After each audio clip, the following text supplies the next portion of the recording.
Translation by His Divine Grace, A.C. Bhaktivedanta Swami Srila Prabhupada. A person influenced by the external energy is called Bahirmukha Jana, a mundane person, because despite his perception, he cannot understand the real substance. Hearing Gopinath Acharya say this, Sarvabhauma Bhattacharya smiled and began to speak as follows. Purport: when one's heart is not cleansed, one cannot awaken the transcendental nature of devotional service. As Lord Krishna confirms in the Bhagavad Gita 7.28, Yesham tvantagatam papam jananam punya karmanam tidvandva moha nirmukta bhajante mam dridhavrataha. Persons who have acted piously in previous lives and in this life, and whose sinful actions are completely eradicated, are freed from the dualities of delusion, and they engage themselves in my service with determination. When one is actually engaged in pure devotional service, it is understood that he has already attained freedom from all reactions to sinful activities. In other words, it is to be understood that the devotees are already freed from sin. A sinful person, a miscreant, dushkriti, cannot engage in devotional service, nor can one engage in devotional service simply on the basis of scholarly speculation. One has to wait for the mercy of the Lord in order to render pure devotional service. Srila Prabhupada ki. Om Jnanatimirandasya Jnananjana Shalakaya Chakshurun Militam Yena Tasmai Shri Gurave Namah Nama Om Vishnudaya Krishna Krishna Mutlesh.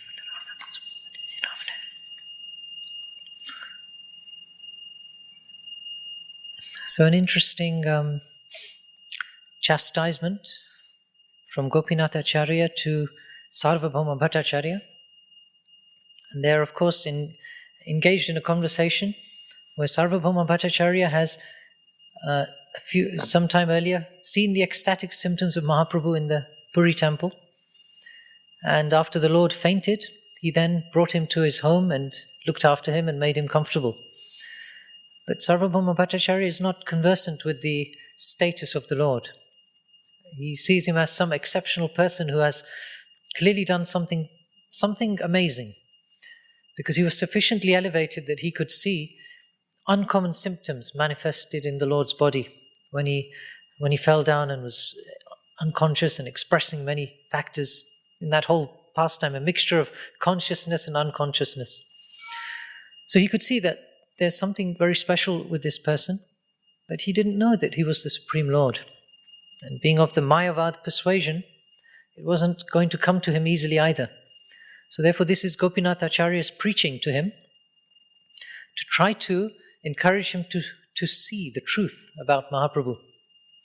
And so they're having a discussion where in the previous verses he's mentioned that Gopinath Acharya is making the case for Lord Chaitanya's supremacy. And he's saying, okay, you've seen the uncommon symptoms in the body of Mahaprabhu. You know that no one else can do this. There's clearly something special here. And your unfortunate condition is that despite the fact that you've seen all these wonderful features, you still cannot come to the conclusion that this is the Supreme Lord. So he's chastising him and criticizing him in one sense. So at this point, Gopinath Acharya is, you can say, is quite forcefully stating the facts. Now there is a relationship between Gopinath Acharya and Sarvabhauma Bhattacharya, so therefore there is a certain license to be rather strong, strong in the arguments. So we just have to be careful if we try and do that with everyone who doesn't understand that the Supreme Lord is the Supreme Lord. There's a relationship here as well that has to be understood. So he's very forcefully and very precisely giving evidence for why Lord Chaitanya is the Supreme Lord. And he is now also pointing out the flaw in Sarvabhauma Bhattacharya's character. And this flaw is not that he has a lack of knowledge, but that he is unfortunate. Because to actually see the Supreme Lord and understand the Supreme Lord's mercy, His power, His existence even as the Supreme Lord, requires the mercy of the Supreme Lord. It's impossible to even perceive the Lord while you're standing right next to Him if you do not have the mercy of the Lord. Just imagine we have been, I say, carrying the Lord around, but really He moves according to His own free will as the super soul in our body for our entire life, and not just this life, multiple lifetimes before, probably many to come if we don't exit this situation.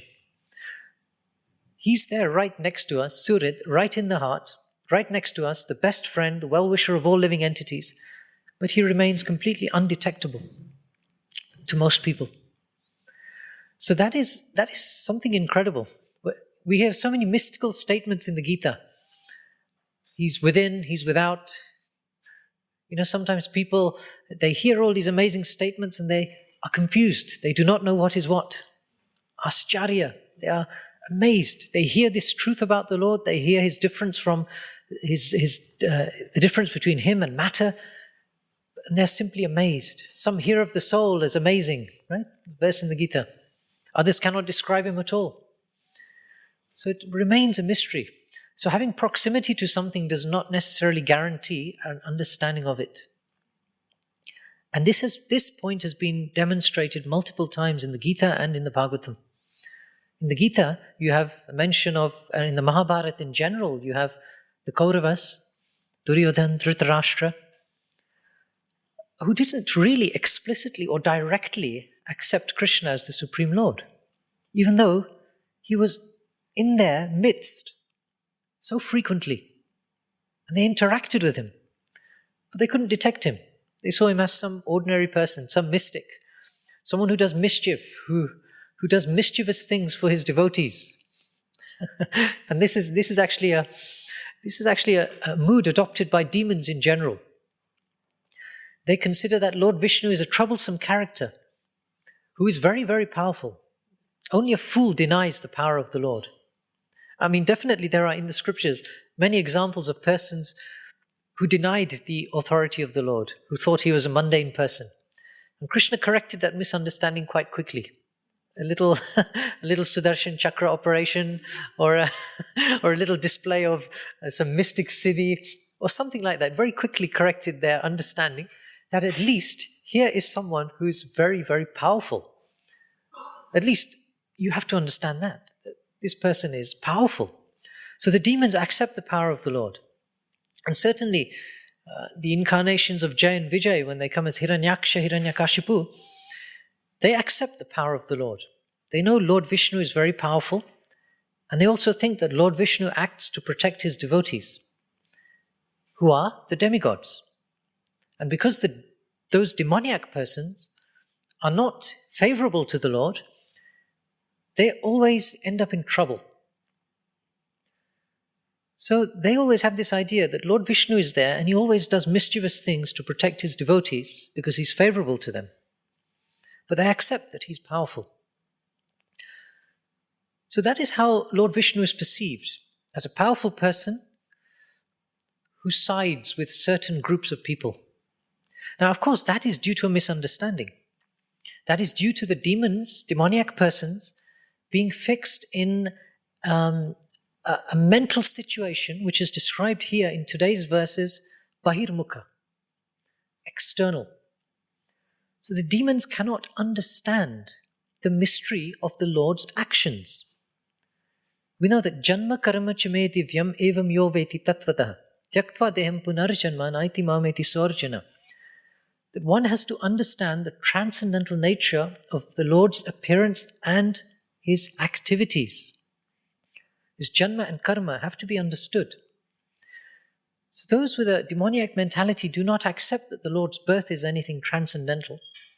And they also do not appreciate or understand that His activities are also transcendental. So they view the Lord and everything He does with a mundane material viewpoint. And that is exactly what is described here with these terms, bahirmukha jana. A person influenced by the external energy.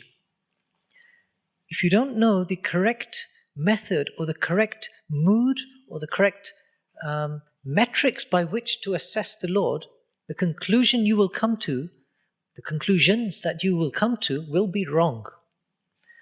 And with that, at best you may have an understanding of the Lord's power or his punishment capability, but you will completely miss the actual identity of the Lord and his qualities and his real character.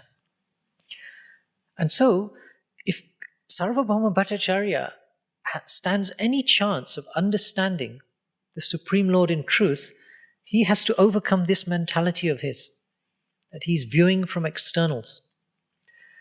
He has seen something extraordinary in the person of Lord Chaitanya, but he is trying to process it with mundane logic, with mundane calculations and a mundane, a method of working of the mind.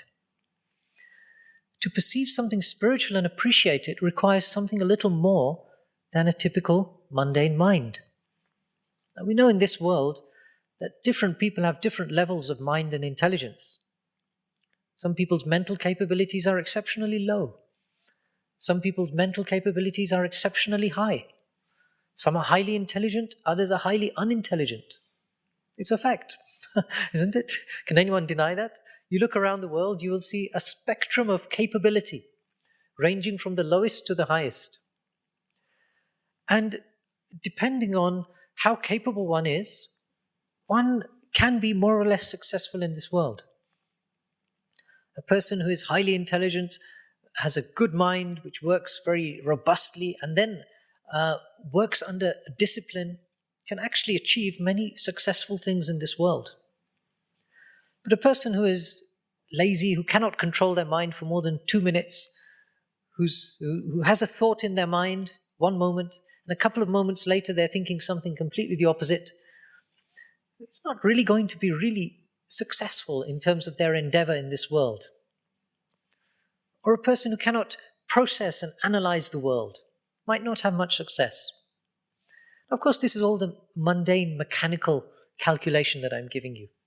It is still possible that a person who is completely incompetent can actually be quite successful in the world due to karma.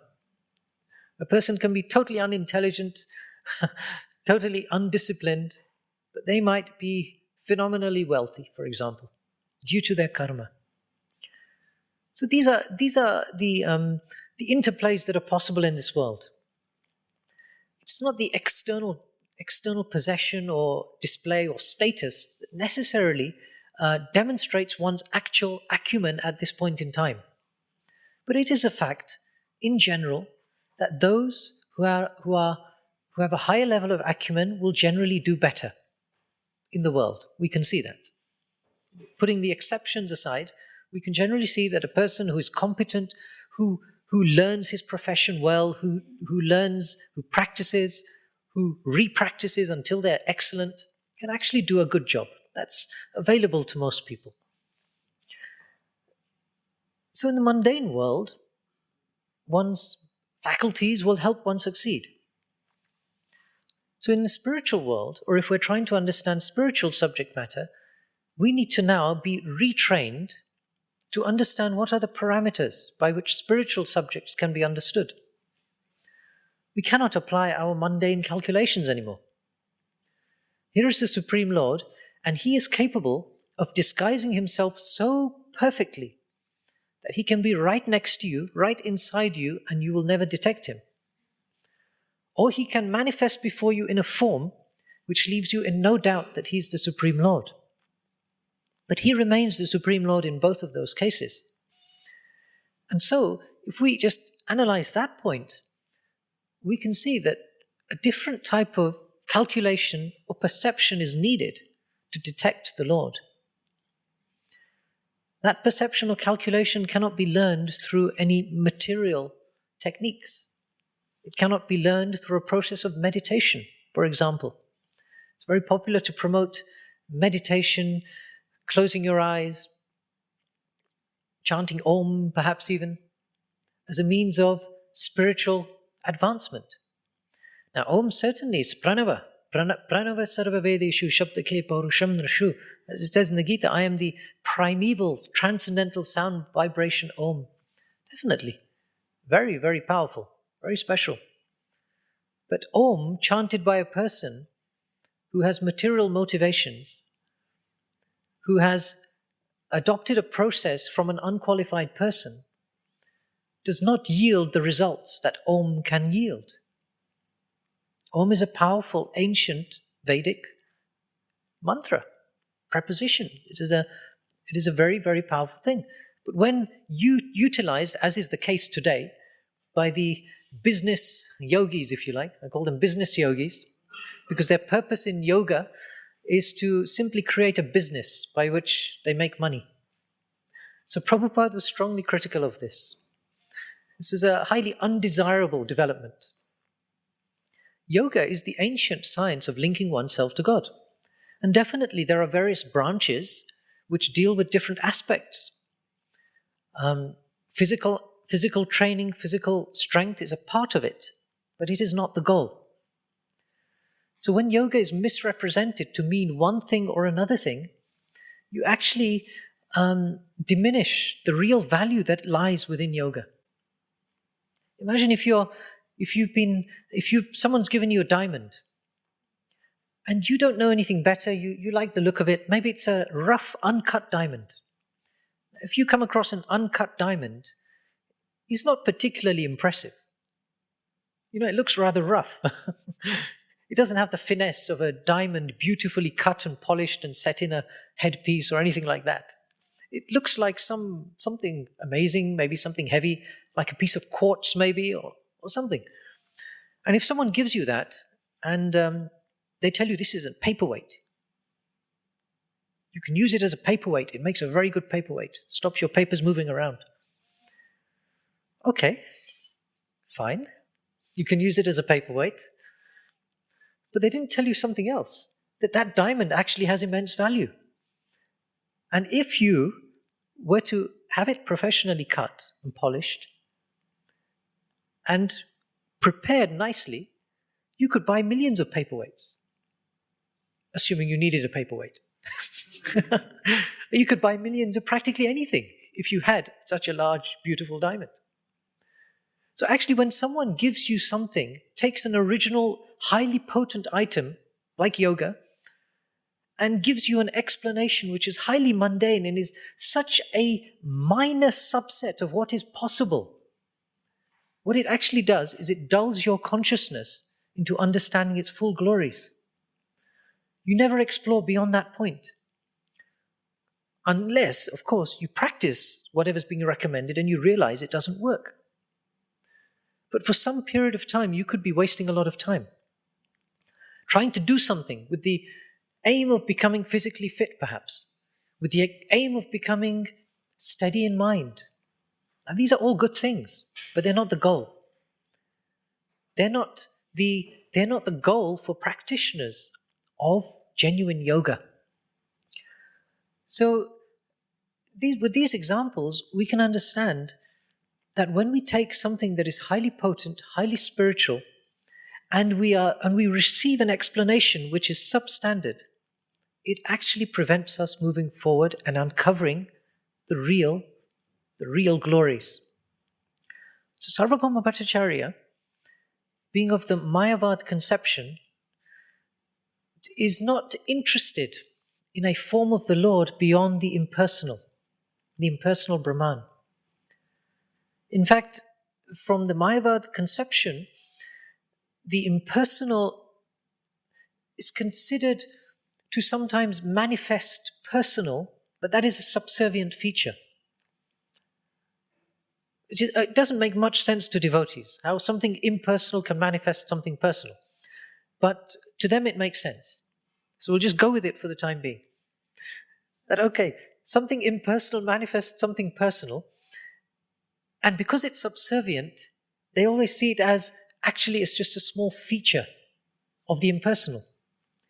But if the impersonal has no features, how can you have an aspect coming from the impersonal? So you see what happens is with this type of philosophy, it prevents you moving forward. when you've actually negated the possibility that the Supreme Lord has a personality, a form, name, fame, qualities, character, pastimes, and you are simply focused on one aspect of his, Brahmano hi pratishtaham, he's the basis of the impersonal Brahman. When you're only focused on that aspect of his and you think that's the goal, you're in trouble. At least you're in trouble as far as understanding the ultimate truth is concerned. Or if, as the Gita says, bhoga ishvariya prasaktanam tahyapaharati chetasam vyavasayatmika buddhi samado na vidiyate, that persons who are overly engrossed or overly attached to bhoga and aishvarya, material opulence, and raising oneself to the heavenly planets, for them, their whole plans, their whole mind is occupied with programs for material prosperity. Therefore, there is no capacity left in the mind to go any higher. They think there is nothing higher than this, because their entire conception of something very high is filled with a very mundane level of understanding. So, to move from these levels of small amounts of revelation, partial revelation we can say, partial education, to move from these levels to a higher understanding of the Lord's personality, his glories, his capabilities, and our relationship with him requires different techniques, and it requires different teachers. The mundane teachers cannot help at all in this regard. Only devotees can help. Devotees who are in contact with the Supreme Lord, or who are in the process of becoming in intimate contact with the Supreme Lord, having heard from others who are in contact with the Supreme Lord. That is the secret. And so persons who are averse to the association of devotees will never understand the Supreme Lord. They may understand many aspects of the Supreme Lord, and the entire material world in one sense is aspects of the Supreme Lord, his external energy. Bahir, his external energy. It's not the real goal. But there's enough variety, there's enough material there to keep us occupied, entertained, and completely distracted for lifetimes. You can uncover, explore, research the material world so much, and there'll never be any end to it, because it is far more elaborate than our mind can conceive. And that will keep you occupied. So where is the question then that we will spontaneously think of looking for the transcendental world, which is so much larger, so much bigger, so much better. It's full of so many dealings which are impossible here in this material world. It is only possible by the mercy of a devotee. And it is only by Gopinath Acharya's potency here and his mercy that he's shown to Sarvabhauma Bhattacharya, that Sarvabhauma Bhattacharya has a chance to hear about the Lord's pastimes. What we're hearing and what we're reading in this section is the process by which Sarvabhauma Bhattacharya is going from the stage of being a non-believer in the personality of the Lord to being a great devotee. So it is very instructive. This whole discourse has been conducted on the basis of proper evidence and solid shastric backup. That's actually what Sarvabhauma Bhattacharya and his disciples demanded. When Gopinath Acharya declared to them that here is the Supreme Lord, they said, well, you have to explain it. How is he the Supreme Lord? Where does it say in the scripture that he is the Supreme Lord? What is your source of authority? What is your evidence? What is your pramanam? We spoke about pramanams last time, previous times, and we spoke last time, I think it was New Year's Day, on the importance of substance. So the substance of understanding the existence of the Lord is a mystery to everyone except devotees. And devotees are not whimsical. They are not creating their explanations out of thin air, whatever suits the agenda. I have an agenda, therefore I will say whatever it takes to this person in order to have my agenda fulfilled. No. Devotees do not say a word unless it is backed up, authorized, and explained by Shastra and the Acharyas. Anything that a devotee speaks comes from Shastra. So we can see that being a devotee is uncommon and it requires different capabilities. Now, in this verse, one of the typical disqualifications for someone in becoming a devotee is described, the disqualification. It says, Yesham tvantagatam papam. So those who have acted sinfully in past lives, and perhaps in this life, and whose actions are not completely eradicated, they cannot understand the Supreme Lord. So we have to actually develop some purity. So this is why, alongside a process of study, spiritual practice, chanting the holy name, Prabhupada also put in place measures to prevent us increasing our stock of papam. Yesham tvantagatam papam. We've been increasing it life after life. Therefore, at least we now need to stop that process. 4 regulative principles. These are the stoppers. Shri Shri Radha Gokulananda Ki. These regulative principles, which some people call restraints, they restrict us doing things we like to do. Actually, if you think about it, all of these things that the regulative principles keep us away from, they're not actually that nice anyway. Just materially, they're horrible things. Meat eating is horrible. Who likes to slaughter? Only very sick people like to slaughter. Only people who are very cruel. But you may do it because you don't know. Most people, when they eat some meat product, they're not thinking. They're not imagining all the slaughter, the pain that's gone on. Or they've justified it somehow by saying this is nature. This is how it works in the wild. We're just the higher living entity deals with the lower. This is just the way it goes. But most sane people are averse to the idea when it is first presented to them that this has come at the cost of great bloodshed. Most sane people are averse to it because they know, simple. When you cut yourself, when you hurt yourself, someone attacks you, it's painful. It doesn't require a great deal of learning or study to know that it's not nice. So it's very simple to simply extend it to another animal. Do you think really this animal likes to have its throat slit? Do you think so? You have a little cut on your hand, it's so painful. Do you think this animal is happy at what you're doing to it? So they're not nice things anyway. Meat eating, intoxication, illicit sex, gambling. We don't need to go through each one of them, but if you think about it, you'll realize they're not even nice things. So the regulative principles protect you from them, first of all. And actually we call them the regulative principles of freedom. They're not traps, they're not restraints. I mean, in one sense they're a restraint in the same way that a seatbelt is a restraint. If you have a little bit of intelligence, you will put on your seatbelt if you're driving. If you don't, you can be irresponsible and say, it doesn't matter. After all, seatbelts were only mandatory 20 years ago. Before that, it was fine. No one wore them. Therefore, it's okay. Well, you'd be a fool if you did that. Just because there's a history of foolishness does not mean that the foolishness should continue now. That's a general principle in life.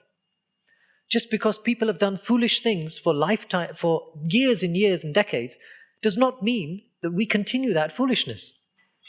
It's time to stop it at some point. So seatbelt, you wear a seatbelt, yes, it's uncomfortable, it's annoying. You might have to keep adjusting it. It pulls against you. But hey, it might save your life. Is that important? Hopefully, most people would say it is important. So we do things sometimes that are temporarily inconvenient, but have a much bigger benefit. So for some, the regulative principles can be like that. If you happen to be addicted to any of these items, then yes, maybe the regulative principle is best seen as a little seatbelt, a little restraint for a period of time. So these regulative principles help us and they stop us increasing our stock of pap, our stock of bad karma. And what is the problem with this bad karma? We know spiritual life is transcendental. So what is the problem with continuously increasing our stock of sinful activities? Well, the problem is it doesn't allow us to detach from our view of the world based upon duality, hankering, dislike, hatred, liking. These are the tools by which the material world works and by which people assess things in the material world. That is our theme, if you remember. We're trying to figure out how to assess something that is spiritual or how to consider something that is spiritual. And it is not done through likes and dislikes, hankering, illusion, hatred, raga dvesha. Raga dvesha vimuktaistu indriyais charan. The senses, the mind, I like this, I don't like this. These are not the symptoms by which you can come into contact and understand spiritual subject matters. So we have to do things to stop that process. So the regulative principles help, and then the philosophy helps, and then the association of devotees helps. And what we do is we actually hear about the real qualities that allow us to perceive the existence of the Lord. And those real qualities are revealed by the Lord when He sees that we are sincere about progressing in spiritual life. Initially, He will send us some devotees. We will receive a book from a devotee. We will receive some uplifting words from a devotee. Initially, we may even hear something from a devotee and not be particularly impressed. But we might remember it. That on the street, someone said this to me and I thought, what a fool. But then a few years later, you're still thinking what they said. And at some point, when your receptivity has increased, that profound statement might actually start to spark, might actually start to flourish. So you don't know. Krishna, through his various means and techniques and elaborate plans, brings a person into the association of devotees and gives them a chance to hear about him. Then when the devotee hears about him, so many things happen. Inauspicious things in the heart are destroyed. One becomes situated, the effects of the modes decreases, the knot in the heart is slackened, knot of material attachment. One becomes perceptive to the existence of the Supreme Lord. Jnana Deepena Bhashrita. Krishna says that to those who worship me, who are dedicated to me, who offer their obeisances to me, who are fully devoted to me, I destroy with the shining lamp of knowledge the darkness born of ignorance. That is the only way. It is not through any other study or anything like that. We hear about the glories of the devotees. We study the glories, the glorious pastimes of the Lord, only to come to the conclusion that it is the Lord's mercy that will save us. So therefore we chant His holy names, we serve the devotees. And here Sarvabhauma Bhattacharya really is getting an unprecedented chance. He normally has no chance to understand the glories of the Lord because he has put them aside. He has dismissed them. So here, by the persistence, the persuasion, and the real competence of Gopinath Acharya and the devotees, Sarvabhauma Bhattacharya has the chance actually to transform himself from a quite advanced Mayavadi to now becoming an extremely exalted devotee. So that is possible. You can see the miraculous possibility of that only by the mercy of the Lord. So I'll stop there and see if there are any questions, comments. Yes? You can give her the mic. Yeah.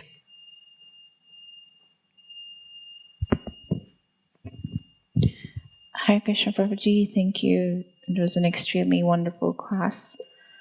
So I just have a question about how do you unlearn everything you've learned? It's extremely difficult.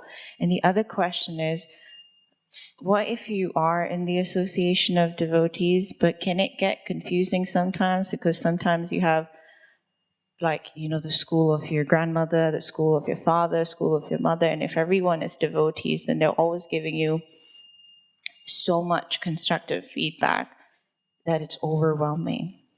So how do you use that mercy? How do you navigate through it?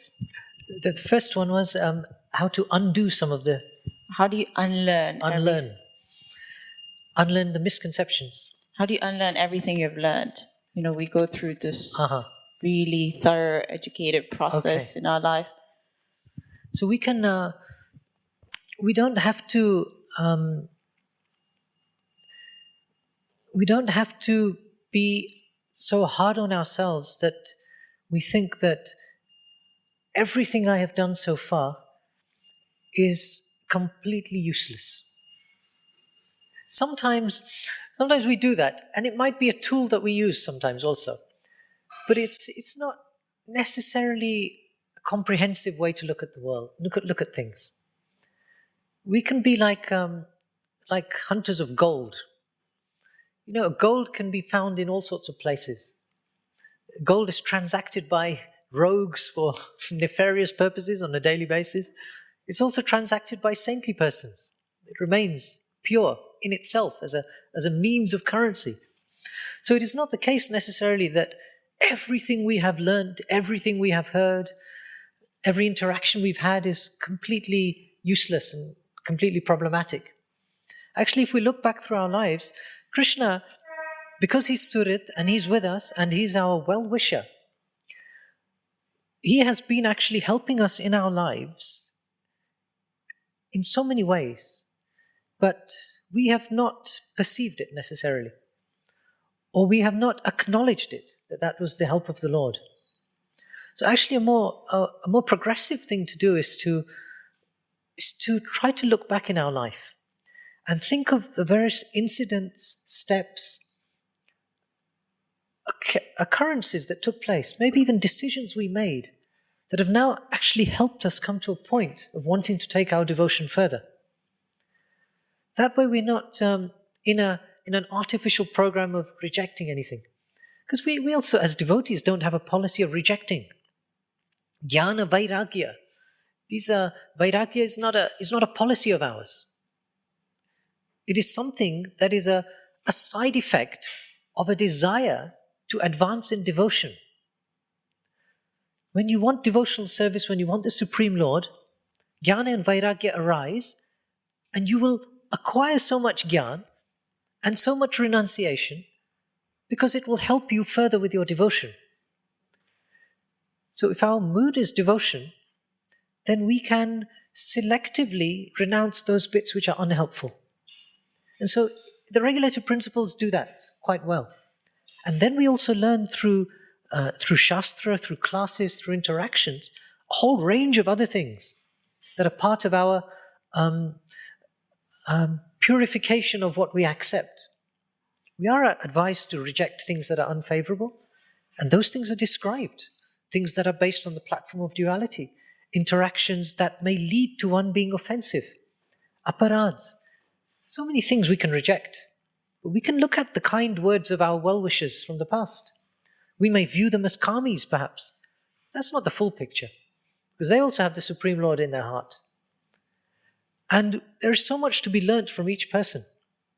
There's a saying, it takes a village to grow a child. When there is a child growing up, it is not just the effect of the parents. It is not just the effect of the teacher. It is the effect of many people, including, as you say, the stereotypical village idiot. Before that, you talk about the village idiot. There's always someone in the village who's the village idiot. So even the village idiot has something to contribute to our progress. Everything. So a whole range of persons, factors, situations are involved in our progress. And if we just learn to pick what was beneficial, what was desirable, what was the lesson that I learned, maybe I behaved in a really inappropriate way, and then some reaction came, that's a lesson. That then takes that mundane experience and puts it onto the platform of spiritual. Because you're now using that to progress. So in a similar line, many people will give us advice. And they are generally well-wishers. So when we receive advice from our well-wishers, we shouldn't deride it. But we should also process that advice within a platform of higher understanding. So sometimes people out of ignorance will speak so many things. And if we are also ignorant, we won't know. In one sense, a person gives advice to another person who is unable to come to that conclusion themselves. That's the only purpose of advice, isn't it? After all, if I advise someone of something, I'm thinking that this person has not come to that understanding themselves. Therefore, I need to give them something. And it's said also, there's a saying, the path to hell is paved with good intentions. So you have to bear this point in mind as well. That person may be a well-wisher, and they may have good intentions, but they might not be right. So sometimes being right is also important. We are coming to this process of Krishna consciousness. It's very fashionable within our society to keep saying it's not about whether you're right or not. But actually it is. You're trying to study the absolute truth. You're trying to come to the absolute truth. You are trying to learn what is right and what is wrong. What is utsrija? Ye shastra vidim utsrija. What is incorrect? What is wrong? What is correct? You are trying to learn that. What is correct is those things that please Krishna. What is incorrect is those things which do not please Krishna. So we have to also know what's correct. And so if a well-wisher, maybe if you're from a family of devotees, then you'll have a spectrum of well-wishing devotional assistants. We can respect that for what it is. And we can thank them for it also. And then we can selectively take those items and practice them if they are in accordance with the recommendations we get from Krishna, the devotees, and our spiritual master, Shastra. So we don't have to be one or the other. It's not a case of rejection. And actually, this is one thing we're supposed to give up, actually, acceptance and rejection. This as a notion is something we are supposed to give up. We like something, we don't like something. Now our metrics are a bit different. We're thinking, will it help me to Krishna? Will it not help me to Krishna? And therefore we still apply the consideration from duality. Okay, it's for Krishna. Should I accept it or should I reject it? Do you see what you've done? You've tried to come to Krishna, but you've now accepted very materialistically a process which is only material. So better to have a more broad-minded approach. That is not really about acceptance or rejection. What is it that is going to help me progress further? Let me gravitate towards doing those things more. And actually the thing is, when we become more and more attached to Krishna, naturally all the other improper instructions, they sort of fade away. We don't have to really meditate on them constantly. They just sort of disappear. You know, people talk about false ego, and how sometimes people say false ego means, or overcoming false ego means to think yourself to be very low, or to think yourself less. You know, just to think yourself in a very lowly condition. You're insignificant, you're very, very less, very insubstantial. But actually overcoming false ego, if you just turn it round, it actually just means think less of yourself. How you can survive.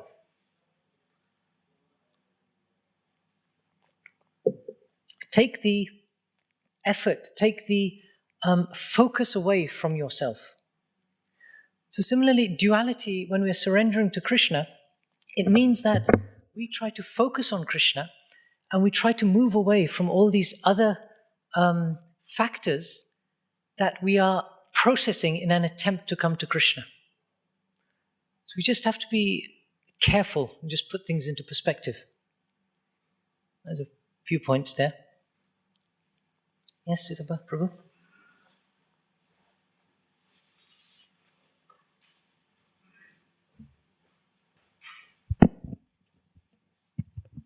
Thank you, Prabhu, for your class. I'm just wondering, in this interaction between Gopinath Acharya and Sarvabhauma Bhattacharya, obviously Gopinathacharya was his brother-in-law, so they had an ongoing relationship. I'm just wondering whether you've heard anything about this conversation of Mayavad and things. Is this the first time they had this conversation about Mayavad, or is it that he had spoken to him about it previously, but now he saw Mahaprabhu, there was a heart change? Or I'm just wondering if you've ever heard anything on that. Yes, well, the indication is that it had happened before, because the frustration experienced by Gopinathacharya and the way he's describing Sarvabhauma Bhattacharya's propensity suggests that these discourses took place. Here also there's a familiarity which is described with discourses about the impersonal and impersonal. Sarvabhauma Bhattacharya mentioned this a few verses ago, that we are trying to discuss, and in the next verse you also, I think you're giving class tomorrow, is it?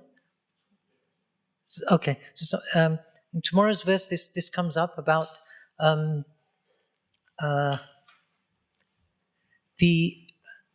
sorry, let me just find it, I lost my page.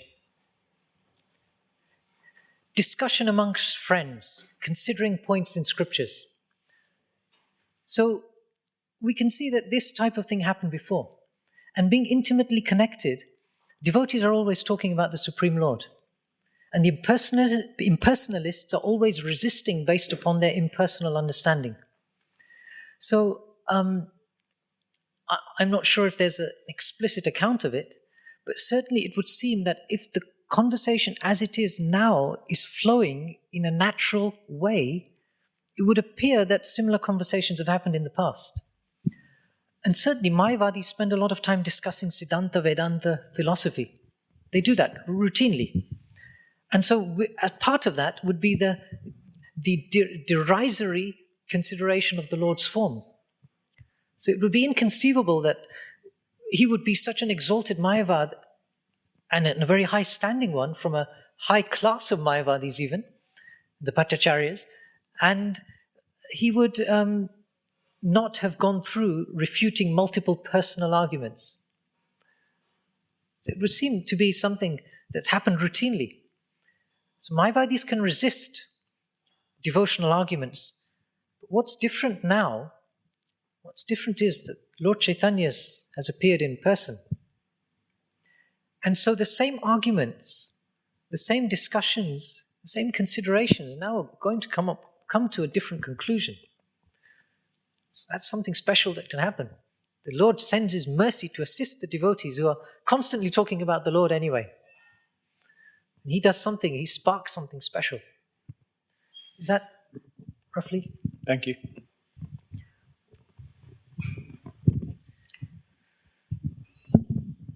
Hare Krishna. Thank you so much for your class, Prabhu. Really enjoy your classes.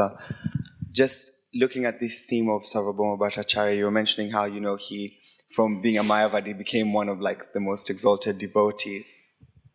My question is there a right way to transition into devotional service? And the reason I ask this is because, I've seen it with myself. I probably appreciated the devotional jargon, the externals, the presentations of a devotee, and then chose to dive in head first into devotional service, and then now get into these intricacies, and I'm realizing I actually didn't know anything.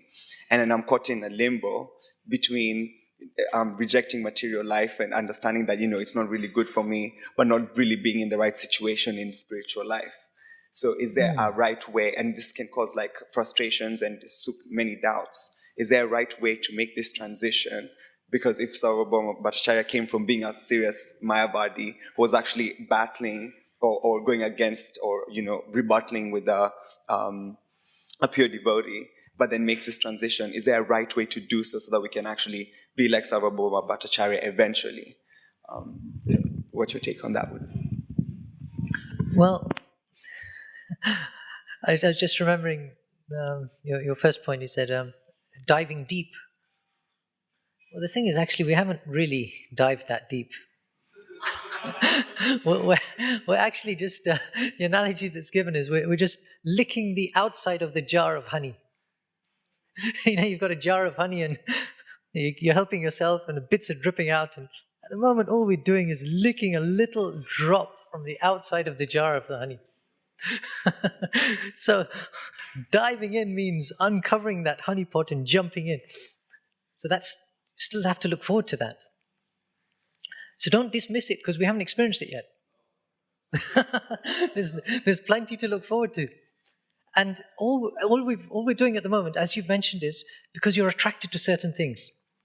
You're attracted to certain, maybe, ways devotees behave, maybe some of the material aspects. Even the 4 regulative principles are appealing to persons who are in a higher material mode. They can see that those are more saintly.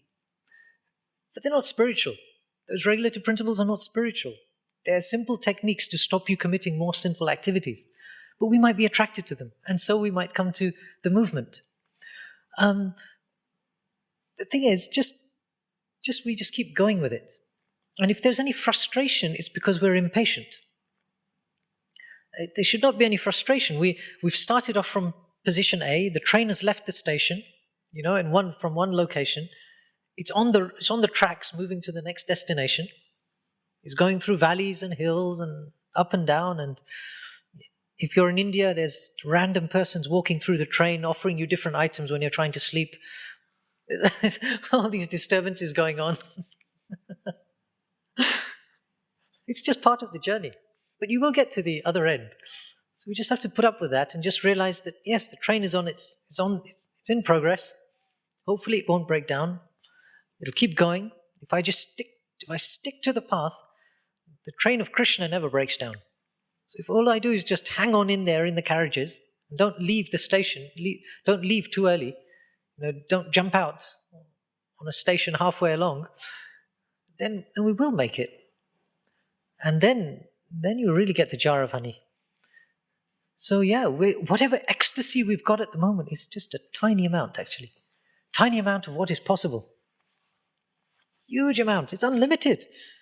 Read the descriptions in the CC about Lord Chaitanya, the unlimited ocean of bliss. Everyone was inundated. Everyone was swimming in this ocean, Lord Chaitanya's Kirtan. It's inconceivable to us. But it ever increases also. So just that little drop is bigger than a material ocean for us. But has much more potential. So keep your spirits up. Keep dancing. Any other questions, comments? Yes, Ram Lakshman Prabhu. Hare Krishna Prabhuji. First of all, apologies for not offering you a proper mic. I was just contemplating this exchange between Gopinath Acharya and Sarvabhauma Bhattacharya, and something that Sutta Prabhu brought up was that did they have this conversation before, and what was different? And you answered it and said it was because now Mahaprabhu was present and his mercy was given to Sarvabhauma Bhattacharya. I mean, also know with Prakashananda Saraswati that he was also a Mayavadi and also had the transformation of heart. Yes. And I was just thinking that I'm sure there are exchanges that we have with people who are quite hard-hearted, who may be atheistic or who may also be Mayavadis. And how is it, because it seems in this context that they had this exchange and later on Mahaprabhu preached to him and he had a change of transformation. So I was just thinking, is it that the transformation took place because it was on a intellectual level, that he was preached to by Mahaprabhu? And therefore, what about us? Because is it the case that if we are going to meet someone like that who's hard-hearted, that the only way that they'll be receptive or open up or that transformation will take place is if we are having an intellectual discussion with them?